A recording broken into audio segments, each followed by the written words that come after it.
मैं अपनी बात कर लेता हूँ। मैं भी कैंसर का पेशेंट हूँ, थायराइड कैंसर। धन्यवाद honourable Mahavir ji, Guru ji, Praful ji and my dear friends. ये बड़ी अच्छी सोच है लोगों को जागरूक करना कैंसर के लिए, क्योंकि आप देख ही रहे हैं कि एक टाइम पे जैसे खांसी जुकाम बुखार होता था, आज की तारीख में उतना ही ज़्यादा प्रोग्रेसिव कैंसर होता जा रहा है। स्टीव जॉब्स, आप में से कई लोग उनका फ़ोन यूज़ कर रहे हैं, आज ही के दिन डेथ हुई थी 2011 में पैनक्रियाटिक कैंसर से। खैर, अभी बात कर लेते हैं जो जिंदा है। मैं अपनी बात कर लेता हूँ। मैं भी कैंसर का पेशेंट हूँ, थायराइड कैंसर। कब से? अभी मैं 52 ईयर्स मेरी उम्र है। जब मेरी उम्र 50 साल की हुई, तो मेरी उम्र 50 साल के होने से 2 महीने पहले मैंने एक किताब निकाली।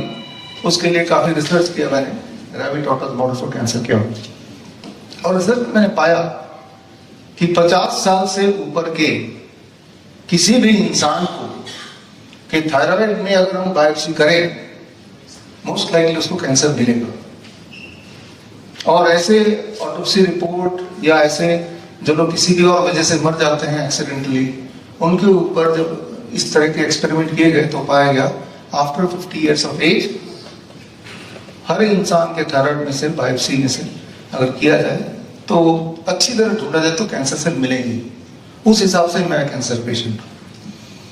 और 70% चांस है after the age of 50 prostate में कैंसर मिल जाएगा।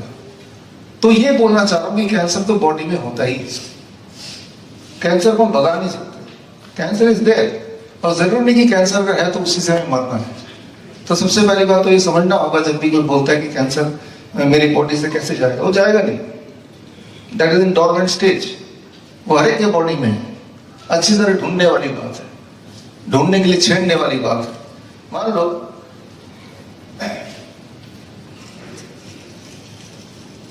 ये कैंसर का मॉडल अगर देखते हैं, इसमें मान लो ये जो पेड़ पत्ते देख रहे हैं ये कैंसर है, ये पत्ते ट्यूमर है, और ये ट्यूमर बन गया है, ये कैंसर बन गया है। I will get rid of it. तो मैं क्या करूंगा, इसको मैं काट दूंगा, सर्जरी कर देंगे। तो कुछ दिन बाद दोबारा अगर इसको देखेंगे तो क्या मिलेगा आपको, दोबारा पत्ते आ जाएंगे। कितनी बार काटना पड़ेगा इसको? अच्छा, मैं इसको जला दूं, रेडिएशन कर दूं तो अभी कुछ दिन बाद आ जाए, आएगा कि नहीं आएगा? अच्छा, तो केमिकल थेरेपी कर दूं तो, कीमोथेरेपी कर दूं तो तब भी आ जाएगा। कितनी बार कीमोथेरेपी करें, कितनी बार इसको काटें, कितनी बार इसको जला दें कि अब ना आए, वो नहीं आ सकता। अगर मैं वाकई में चाहता हूं कि ये ट्यूमर गायब हो जाए तो मुझे चाहिए कितना भी स्ट्रॉन्ग, कितना ही बड़ा क्यों ना हो, अगर इसका सोर्स में हटा दूं, अब ऐसे ही रख दूं इसको, अब 1 हफ्ते बाद आएंगे, क्या ये पत्ते मिलेंगे? जड़ जाएंगे ना। तो जो सोर्स है ना उसको हटाना पड़ेगा, जो कारण है उसको हटाना पड़ेगा, कॉज को हटाना पड़ेगा। कॉज को हटाएंगे नहीं तो वो कैंसर कैसे जाएगा? वो ट्यूमर जो आपको तंग कर रहा है वो कैसे जाएगा? हम ऊपर देख रहे हैं लेकिन नीचे नहीं देख रहे हैं, तो कॉज को कैसे हटाएंगे? बहुत ही आसान है, डोंट ईट आफ्टर सनसेट। सूरज को खाओ मत, आज खा सकते हैं अगर इन्होंने कोई डिनर रखा है तो, कभी कभी चीटिंग चल जाएगा। जो चीज आप सनसेट के बाद खाते हैं दैट इज द वन जो आपको ट्यूमर बनाता है, कैंसर बनाता है, राइट? कोई सिस्ट बना देगा, कोई ब्लॉकेज बना देगा, कोई स्टोन बना देगा। जो तो आप देखेंगे एक बंदर को अगर आप एक केला देंगे शाम के बाद, वो नहीं खाएगा, रख देगा, अगले दिन खाएगा। इंसान खाएगा। तो वो कैंसर हम इकट्ठा करते जा रहे हैं, 1 दिन 2 दिन में नहीं, कई सालों में, और फिर हम उसको ऊपर से मारना चाहते हैं। मरेगा ही नहीं, क्योंकि आज रात को भी जाके 10 बजे ही खाना खाना, आज रात को भी इसको खुराक देनी है। हमारे जो कैंसर पेशेंट्स हैं, हमारे 55 हॉस्पिटल है, 500 क्लिनिक्स हैं, HIIMS group of hospital, doctor B R C clinic at the rate home. तो हमारे हॉस्पिटल में आते हैं तो कभी भी आप आएंगे तो शाम के 6 बजे के बाद डिनर फिनिश है ही नहीं। अगर आप कैंसर को ठीक करना ही चाहते हैं, फॉर दैट मैटर डायबिटीज को ठीक करना चाहते हैं, बीपी को ठीक करना चाहते हैं, हार्ट की प्रॉब्लम को ठीक करना चाहते हैं, एंजाइना को ठीक करना चाहते हैं, तो यहाँ से घर जाते वक्त रास्ते से ताला लेके जाइए और किचन में 6 बजे ताला लगा दीजिए अगले दिन से। If you can do it, आप देखेंगे it will take just few days. 7 दिन 15 से 15 दिन में आपको बीपी की गोली, शुगर की गोली कम करनी मजबूरी हो जाएगी। मैं आपको डाइट भी बदलने नहीं बोल रहा हूँ, I am just saying don't eat after 6 PM, right? तो ये सोल्यूशन तो सामने रहा। और जिनके ट्यूमर, जिनके कैंसर ज्यादा बढ़ जाते हैं, उनके लिए बड़ा ही आसान सोल्यूशन आप देख रहे हैं, पानी। पानी में आप अगर बैठ जाते हैं, आपका एक हिस्सा बाहर है, तो जो हिस्सा पानी के अंदर है उसमें ज्यादा प्रेशर रहेगा, और जो हिस्सा पानी के बाहर है वो उसमें कम प्रेशर रहेगा। The pressure difference, the principle of the law of buoyancy पढ़ा। मैं इंजीनियरिंग का छात्र हूँ, उसके बाद मैंने डॉक्टरेट किया है on chronic kidney disease, that is honorary doctorate, और वो इसी प्रिंसिपल पे आधारित है कि अगर एक इंसान को पानी में बिठा दिया जाए, यहाँ तक पानी हो, तो जो प्रेशर डिफरेंस बनता है, और अगर वो पानी गर्म होता है 40 डिग्री सेल्सियस टेम्परेचर उसका, 40 डिग्री सेल्सियस, तो the skin becomes the third kidney. जो चीजें बॉडी से बाहर निकल नहीं पा रही हैं, चाहे वो एक्स्ट्रा क्रिएटिनिन हो, चाहे वो एक्स्ट्रा सोडियम हो, पोटेशियम हो, या शुगर ही क्यों ना हो, वो स्किन से वो निकलता है। आप पसीने का एक बूंद लीजिए, अपने पेशाब का बूंद लीजिए, दोनों को टेस्ट करेंगे तो दोनों में सिमिलर चीज मिलेगी। दोनों में क्रिएटिनिन मिलेगा, दोनों में प्रोटीन मिलेगा, दोनों में शुगर मिलेगा, सोडियम, पोटेशियम, सब कुछ मिलेगा। तो आपका जो पसीना है वो भी उसी तरह से निकलता है जैसे आपका पेशाब बनता है। फर्क सिर्फ इतना है कि पेशाब किडनी बनाती है और पसीना स्किन बनाता है द थर्ड किडनी। मेडिकली से थर्ड किडनी बोलते हैं, right? It is the third kidney. और यही हम करते हैं अपने कैंसर पेशेंट के साथ। उनको पानी में बिठाया जाता है, गर्म पानी में बिठाया जाता है, बिल्कुल गर्म पानी में, और यहाँ तक पानी या फिर यहाँ तक पानी, बेस्ड ऑन कि उनका सिम्टम्स क्या है, उनका ट्यूमर कहाँ पे है, उनका सिस्ट कहाँ पे है, किस तरह का कैंसर है, ऐसे करते हैं। और साथ में the DIP diet, very very simple. ऐसा कोई चीज उनको दो ही नहीं जिससे ट्यूमर को ग्रोथ मिले। Lot of fruits and vegetable, DIP diet, वो आपको वैसे भी गूगल में मिल जाएगा। इन्होंने तो 15 मिनट का टाइम दिया, तो DIP डाइट एक्सप्लेन नहीं कर रहा हूँ। ये बुक है मेरे, ये बुक vishnu.com/cancer awareness में जाएंगे तो पूरा डाइट मिल जाएगा आपको। तो एक उदाहरण देके इसको खत्म करता हूँ, आपको समझ आएगी बात। 8 फरवरी की बात है, इसी साल की बात है। बुक फेयर में मेरी किताब की रिलीज थी, और एक कपल आए अपने बच्चे के साथ, 2 साल की बच्ची रो रही थी बहुत ज्यादा। फिर सामने आ गए और पता चला कि यहाँ पे एक स्टोमा बैग लगा हुआ है बच्चे का। स्टोमा बैग यानी कि पॉलिथीन की थैली, और सारा जो स्टूल है वहीं पे जाता है। और उनका इलाज चल रहा था उस वक्त, एम्स से चल रहा था, और कीमोथेरेपी वगैरह भी चल रही थी, और बोल ही दिया था कि बच्चे के बचने के चांसेस नहीं। That was the thing. इस वक्त वो मिली, और उस वक्त हमारा बुक फेयर चल रहा था, बुक का प्रमोशन चल रहा था। Doctor Namita, can you please come?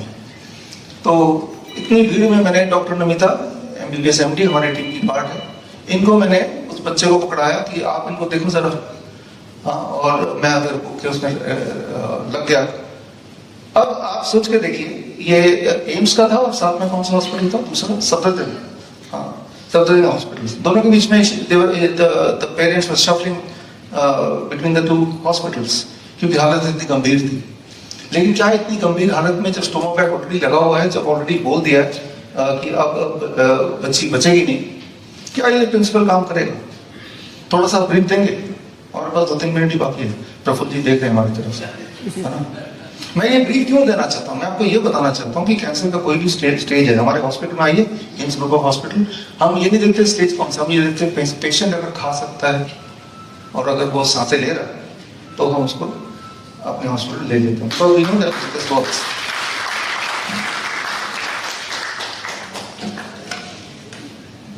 Basically 2.5 साल का बच्चा था, और उसको कैलकाटा में उसको बोला कि ऑपरेशन कराने के लिए, कैंसर का टेराटोमा था उसके, तो उसने ऑपरेशन करा लिया। उसके बाद उसको कीमोथेरेपी के लिए बोला गया, तो वो उसके कोई जानने वाले दिल्ली में थे, तो वो सफदरजंग और एम्स में आ गया था, यहाँ पर वो कीमोथेरेपी करा रहा था अपनी। लेकिन उसके बाद उसका मेटास्टासिस हो गया, उसको बोला गया कि दोबारा से आपको ऑपरेशन कराना पड़ेगा। मगर मीनवाइल वो डॉक्टर BRT के उसने वीडियोस देखा, DIP डाइट शुरू किया, तो उसको इतना रिजल्ट मिला, तो हमारे पास टकराया। फिर जब बुक फेयर का इनॉग्रेशन था, तो तब उसने हमको फॉलो करना शुरू करा, और उसके बाद उसको कोई कीमोथेरेपी उसने नहीं कराई। हमने बोला सबसे पहले तो एलोपैथी डॉक्टर के पास जाना बंद करो, तो उसने बंद किया। वो कलकत्ता वापस चला गया, और वहां पर उसका सारे टेस्ट हुए। उसके 2-3 महीने के बाद ही हम लोगों ने उसको ट्रीटमेंट दिया, टेस्ट उसके नॉर्मल आए, और उसका स्टोमा बैग रिमूव हो गया। अभी वो टोटली हेल्दी है, और उसका ग्रेड 3 कैंसर था, जो अभी बिल्कुल नॉर्मल है, वो चाहिए। आप चाहें तो उससे बात कर सकते हैं जूम पे, वीडियो पे। तो आई मीन कि everything is reversible. Thank you. पहले की रिपोर्ट, अभी की रिपोर्ट, सारा कुछ is there with doctor Namita. हम ये क्यों बता रहे हैं और क्यों एविडेंस के साथ बता रहे हैं? बिकॉज मैं आपको ये भरोसा दिलाना चाह रहा हूँ कि कैंसर कोई बड़ी बात नहीं। कैंसर कब बड़ी बात हो जाती है? कैंसर तभी बड़ी बात हो जाती है, मान लीजिए मान लो ये संतरा है, आप कभी सब्जी बाजार में जाते हैं, संतरा से दबा के देखते हैं, ठीक है कि तो संतरा वाला सब्जी वाला क्या बोलेगा? अरे यार दवा खराब हो जाएगा, है ना, ऐसे ही बोलेगा। आप दबा के छोड़ देंगे तो क्या हो जाएगा? सड़ जाएगा। क्यों सड़ेगा? वो इसलिए सड़ेगा क्योंकि उसके अंदर जो सेल्स है वो टूट गए, right, it will expire, right. जब मेमोग्राम करते हैं बार बार तो अंदर सेल टूटते हैं, है ना। सो क्या उससे हम डायग्नोस कर रहे हैं, या डायग्नोसिस के नाम पे हम उसको और सेल्स को ब्रेकअप कर रहे हैं? तो यहाँ पे समझने की बात होगी कि पहली बात कि कैंसर सेल हम सबके बॉडी में भी थर्ड कैंसर का पेशेंट हूँ, दैट वे अगर डायग्नोस कराएंगे तो, राइट। और कैंसर सेल बॉडी में है तो उसी की वजह से मरना जरूरी नहीं है। लेकिन अगर आपके कोई ट्यूमरस ग्रोथ है या आपका हीमोग्लोबिन डाउन हो रहा है, अचानक वीकनेस बढ़ती जा रही है, बहुत ज्यादा एक्सट्रीम पेन है, तो आपको बस इतना ही करना है। वैसे भी इतना ही करना है प्रिवेंशन के लिए भी, don't eat after sunset, be on DIP type. और ज्यादा पेन है और ज्यादा तकलीफ हो गई, जैसे उस बच्चे को हमने कराया, जैसे हम बाकी पेशेंट कराते हैं, गर्म पानी उठाया। अगर कोई मॉर्फिन ले रहा है कोई पेशेंट, इतना पेन है, तो मॉर्फिन लेंगे तो पता ही है कि कोई उससे मामला बिगड़ेगा ही, टेम्पररी थोड़ा रिलीफ मिल जाएगा। तो दिन में 2 बार 1-1 घंटा sitting in the hot water is equal to morphine. पूरा जो उसका शेड्यूल है उतना उसका रिलीफ देता है 2 टाइम्स। सुबह अगर बैठेंगे 1 घंटा तो 12 घंटे तक रिलीफ मिलेगा, तो दोबारा बैठ जाओ। कुछ दिनों के अंदर अगर पेन जब खत्म होने लगे तो बैठना छोड़ दो, है ना। So we have to just see कि बॉडी का जो प्रिंसिपल, जब हम बैठते हैं गर्म पानी में, कोई बैठ के देखिए, यूं ही बैठ के देखिए, तो आप जब बाहर निकलेंगे तो आपका वेट 500 ग्राम 600 ग्राम कम होगा। करके देखिए, एक ही बार करके देखिए, 1 घंटे के लिए बैठना, 500-600 ग्राम वेट कैसे कम हो गया? जिनका बीपी बढ़ा होगा तो बीपी नीचे आ जाएगा, जिनका यूरिन आउटपुट नहीं आ रहा यूरिन आउटपुट आ जाएगा।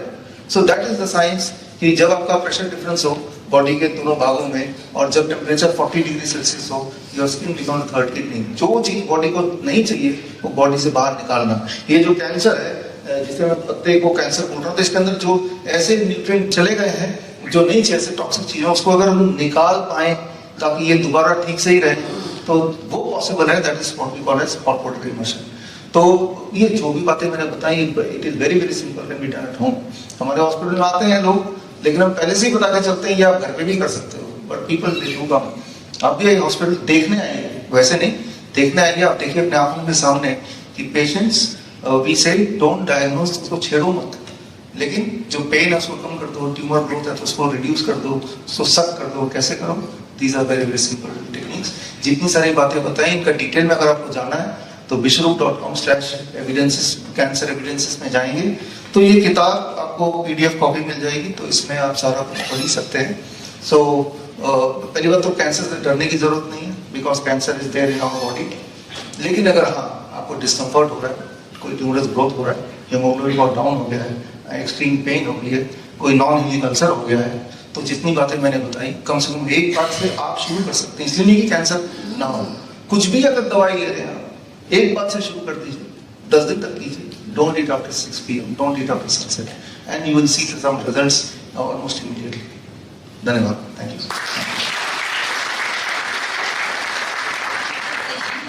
ऑनलाइन है, अगर कोई इससे बात करना चाहता है, ही इज अवेलेबल। कोई भी क्वेश्चन आंसर्स पूछने हैं। 3 महीने पहले इसकी बेटी को 3rd ग्रेड ऑफ कैंसर था और आज वो टोटली फ्री है। हाँ, दिव्य प्रिया। वो 2.5 साल की बच्ची है।